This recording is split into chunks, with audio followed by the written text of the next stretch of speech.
Olá pessoal, tudo bem? Eu sou o André Martinez, este é o programa Mogi em Revista. Eu vou levar para você muito bate-papo, descontração, história e bom humor na sua televisão e também na internet.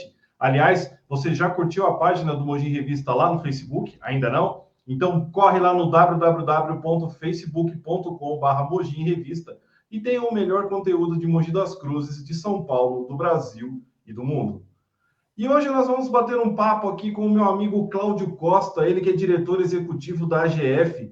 Em épocas passadas, foi o CEO também da grande época do basquete aqui de Mogi das Cruzes, comandado pela Valtra. O primeiro tempo dessa conversa começa daqui a pouquinho, após o intervalo comercial. A Câmara Municipal de Mogi das Cruzes está aberta novamente para as visitas das escolas. Você que é estudante vai aprender qual é a tarefa dos vereadores da cidade e saber como o Poder Legislativo trabalha para melhorar a qualidade de vida dos cidadãos de Mogi. Para solicitar visitas, as escolas devem entrar em contato com a Câmara Municipal. Embarque no futuro da cidade. Câmara Municipal de Mogi das Cruzes. Visite Salesópolis e depois vá almoçar no melhor restaurante da região, o Inha Luz. Comida tipicamente caipira, deliciosos produtos artesanais e tudo isso em um verdadeiro paraíso. Rodovia Professor Alfredo Rolim de Moura, quilômetro 11. Restaurante Inha Luz, de família para família. Estamos de volta com o programa Mogi em Revista dessa semana e hoje nós vamos bater um papo aqui sensacional com esse cara que muita gente conhece ele como um grande CEO de grandes empresas, Valtra, Ponce e tal. Hoje ele é diretor executivo da AGF. Daqui a pouco nós vamos falar também bastante a respeito disso. Mas há uns 20 anos atrás, 20 e poucos anos atrás, ele comandou uma grande época do basquete aqui em Mogi das Cruzes, que foi a época de ouro da Valtra Mogi, meu amigo Cláudio Costa. Tudo bem, Cláudio? Como vai? Tudo bem, André. É um prazer estar com vocês aqui hoje. Prazer grande aí estar falando de temas importantes e, sem dúvida, o basquete é um deles, né? Sim, com certeza. E, Cláudio, não tem... Você, lógico, sempre foi um grande CEO, um grande empresário, tal, né? Um dos maiores aqui da nossa cidade. Mas não tem como negar a sua ligação com o basquete, né? Eu acho que muita gente te reconhece, não só como Cláudio Costa, CEO, empresário, mas também como Cláudio Costa, diretor do basquete, que foi uma das grandes cabeças, vamos falar assim, daquele período dourado da Valtra aqui em Mogi, não é isso? Sem dúvida, né? A gente acaba... Eu vim para a Valtra em 1984, né? Fiquei mais ou menos uns 6 anos, saí em 89 para 90, seguindo um diretor que estava aqui, que foi para o Grupo PepsiCo, mas acabei voltando um ano depois, mudou a presidência da Valtra, e aí eles me chamaram de volta para assumir a diretoria de recursos humanos, né? E a ideia, na época, era, inclusive, acabei mudando para Mogi em 92, porque a ideia era fazer um projeto de reorganização da empresa. Aliás, foi minha base de formação, a minha especialidade, né? Toda a minha base de formação foi na área de reorganização de empresas. E era importante, naquele momento, a gente trazer a Valtra para uma nova realidade, né, de eficiência operacional, de custos e tudo mais. Mas, ao mesmo tempo, nós tínhamos um problema sério que a gente contratava e demitia pessoas, né, durante o ano, porque era uma sazonalidade de produto. Então, a gente tinha muita dificuldade de atrair mão de obra, principalmente mão de obra qualificada, para vir trabalhar na empresa, né, até por conta dessa sazonalidade de produto, e a pessoa tinha algum risco de ser desligada, né?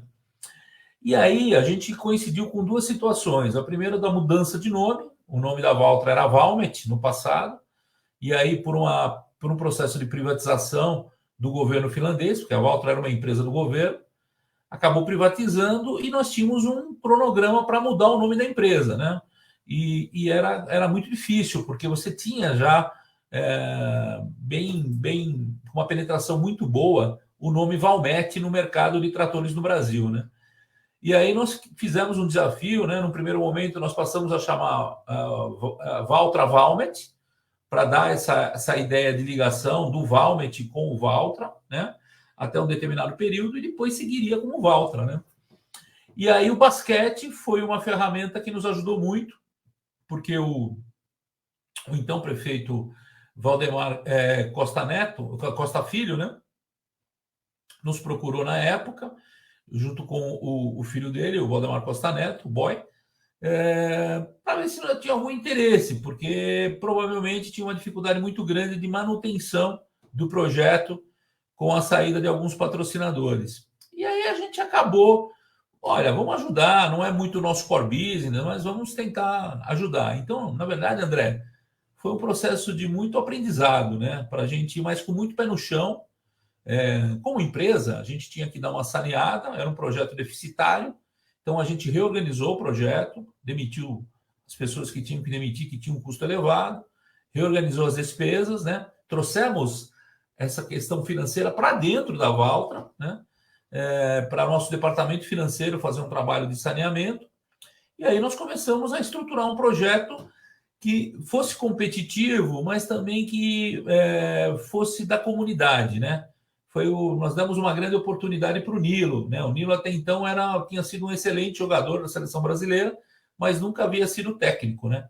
E aí nós falamos, olha, seria muito importante a gente ter uma prata da casa ali, né? Então o Nilo foi a melhor opção que nós tivemos, né? Infelizmente, depois só que a gente teve um jogador, mas estava começando, que era o Paulinho, né? Que estava começando a carreira, mas aí ainda era muito, muito novato, né? E aí também a gente começou a identificar, olha, quem são os jogadores que têm identificação com a torcida, né? Então contratamos o Jeft na época. O Jeft era casado com a Ana Paula, então ele tinha aí uma mídia muito interessante que vinha até ele, né? O próprio Everaldo era um cara mais matador, né? Um cara mais agressivo. Então a gente foi olhando caso a caso quem a gente poderia contratar. E aí a gente começou a fazer um trabalho de prospecção de parceiros, né? Primeiro dentro da Valtra.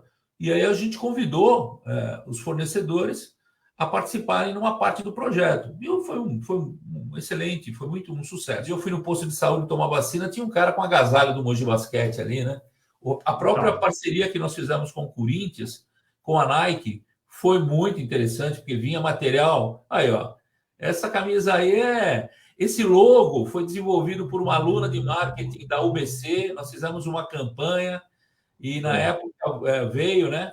O Jeff era uma figura fantástica, né? Um cara extremamente carismático. A própria diretoria da Valtra gostava muito dele. Então são raízes que a gente cria, né? E são legados que a gente deixa, né? Que eu acho que isso que é importante. Cláudio, eu queria fazer uma pergunta para você com relação ao marketing que foi utilizado na época na equipe do Valtra Mogi. Mas isso você vai responder para a gente daqui a pouquinho, após o intervalo comercial. Tá? A Câmara Municipal de Mogi das Cruzes está aberta novamente para as visitas das escolas. Você que é estudante vai aprender qual é a tarefa dos vereadores da cidade e saber como o Poder Legislativo trabalha para melhorar a qualidade de vida dos cidadãos de Mogi. Para solicitar visitas, as escolas devem entrar em contato com a Câmara Municipal. Embarque no futuro da cidade. Câmara Municipal de Mogi das Cruzes. Estamos de volta com o programa Mogi em Revista dessa semana e batendo um papo sensacional com o meu amigo Cláudio Costa, ele que é diretor executivo da AGF, mas também viveu períodos dourados aí do basquete de Mogi das Cruzes, né, na época da Valtra Mogi.